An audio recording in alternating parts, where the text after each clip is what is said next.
सद्गुरु के सानिध्य में समर्पण के संस्कार में आ जाती है जब कोई आत्मा, तो घट जाएगी उसके जीवन में अनुभूतियाँ, अनुभूतियाँ, अनुभूतियाँ, अनुभूतियाँ।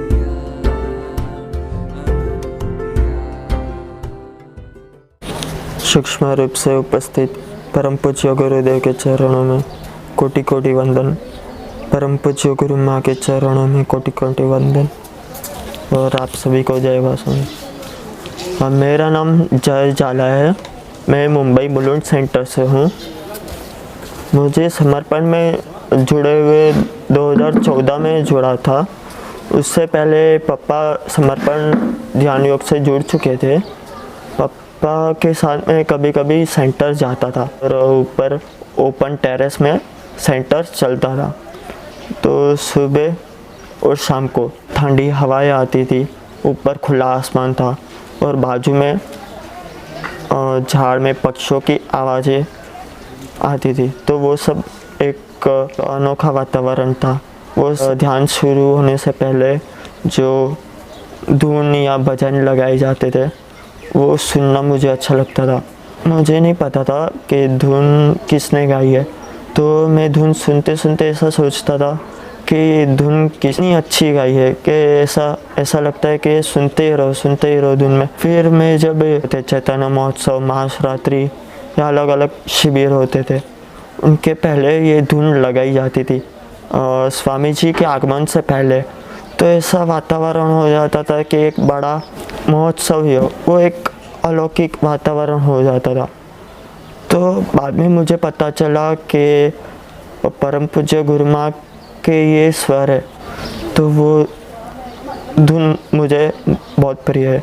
फिर एक बार शिविर हमारे बाजू में आयोजित हुई थी, तो पापा ने बोला कि जा शिविर के लिए शिविर तू अटेंड कर।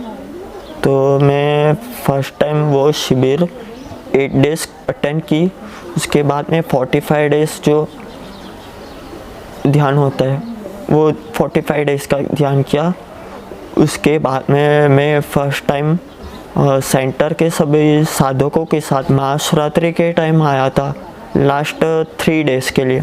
जब भी मैं पहली बार आया नवसारी स्टेशन पे, मुझे ऐसा लगा कि बस यही मेरी आखिरी मंजिल है। फिर जैसे ही मैं आश्रम में पहुंचा, महाशिवरात्रि के पहले के दिन जो ठंडा ठंडा क्लाइमेट होता है, एकदम बर्फ़ जैसा, तो मुझे बहुत अच्छा लगा ये सब वातावरण महसूस करके।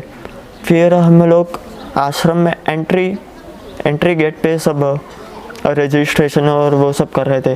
तभी ध्यान खंड में आरती चालू थी, तो मैं सब जो देखते देखते नेचर में खो गया था। इतना आनंद आ रहा था कि ऐसा लग रहा था कि पूरे आसमान में ही ये सब स्वामी जी की आरती बज रही, इतना अच्छा लग रहा था। फिर लास्ट डे स्वामी जी के आगमन पहले राम का जो ध्यान करवाते, वो ध्यान करने के लिए हम बैठ गए।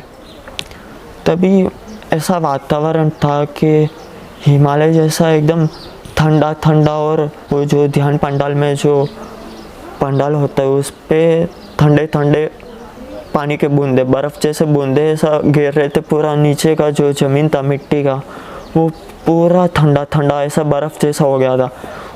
ऊपर बैठ के ऐसा लग रहा था कि जैसे बर्फ़ के ऐसे मैदान में हम लोग बैठे हो ध्यान के लिए। तो वो ध्यान में बैठा तो ऐसा लगा कि हिमालय में ठंडे खुले मैदान में बैठे, बहुत अच्छा लगा ध्यान के लिए। और फिर धीरे धीरे करके समर्पण में मैं कब जुड़ गया मुझे पता ही नहीं चला। और फिर मेरी एक और अनुभूति है कि मैं मोबाइल में सर्च कर रहा था, मतलब फेसबुक चेक कर रहा था, तो उसमें जो गणपति के फ़ोटोज़, गणपति है, तो मैं ये सब देख रहा था। गणपति का एक फ़ोटो आया मोबाइल में, तो गणपति ऐसे बैठे थे, एक हाथी था, हाथी का आगे का मुंह और आजू बाजू 3 मुख, हाथी के गजमुख, और ऊपर गणपति बैठे थे ऐसा आशीर्वाद देते हुए, और उनके पीछे एक छतरी थी। और मुझे ऐसे ही लगा कि काश स्वामी जी की ऐसी एंट्री हो। तो फिर मैं ऐसे ही सोच के छोड़ दिया। फिर हम लोग 2018 में जो चैतन्य महोत्सव हुआ था, तो वो हम लोग आए थे। तो फर्स्ट डे पे ही मैं जब भी आया, तभी मैं गौशाला की ओर गया, तो मैं हाथी को देखते के एकदम खुश हो गया मैं। तो फिर एक साधक ने कहा कि ये हाथी के ऊपर स्वामी जी बैठ के आज एंट्री लेने वाले हैं, बर्थडे सेलिब्रेशन होने वाला है। फिर जैसे ही शाम को स्वामी जी उस पर बैठ के आए, तो ऐसा मैंने जैसा फेसबुक में देखा था पेज में कि गणपति ऐसे बैठे हैं, ऊपर वो मुगट है और पीछे छतरी है, वैसे ही स्वामी जी की एंट्री हुई और मैं ऐसा ही देखता रहेगा, ऐसा स्वामी जी को ऐसा ही देखता रहेगा कि बस के गणपति और स्वामी जी मेरे को दोनों ही एक ही लगे। मेरे लिए लाइफ के बेस्ट मोमेंट में से एक मोमेंट था ये, स्वामी जी के अलौकिक, मतलब मैं सोच भी नहीं सकता था कि हाथी यहाँ तक दांडी आश्रम तक अंदर आ सकता है। तो ऐसे ही स्वामी जी के दर्शन हो गए और मुझे बहुत अच्छा लगा। आश्रम में अभी हाल ही में गणध्यान अनुष्ठान चालू है, तो मैं यहाँ पे आश्रम में आया हूँ। पिछले 3-4 दिनों से मुझे एक में सतत अनुभूति हो रही है कि आश्रम में हर जगह पे ओम का साइन दिख रहा है। और जैसे कि हम चलते हैं नीचे, तो धरती पे ओम दिखना और भोजन प्रसाद में रोटी पे या चावल पे ओम दिखना, वो दिख रहा है। अभी मैं किसी साधक के चेहरे पे देखता हूँ तिलक लगा हुआ है, या उसके गालों पे या कहाँ पे भी देखता हूँ, तो मुझे तिलक में भी ओम नज़र आते और उनके गालों में भी ओम नज़र आते। तो ऐसे ही काफ़ी 3-4 दिनों से ऐसी अनुभूति हो रही है। बस गुरुदेव के सानिध्य में सदैव रहे। जय बसव।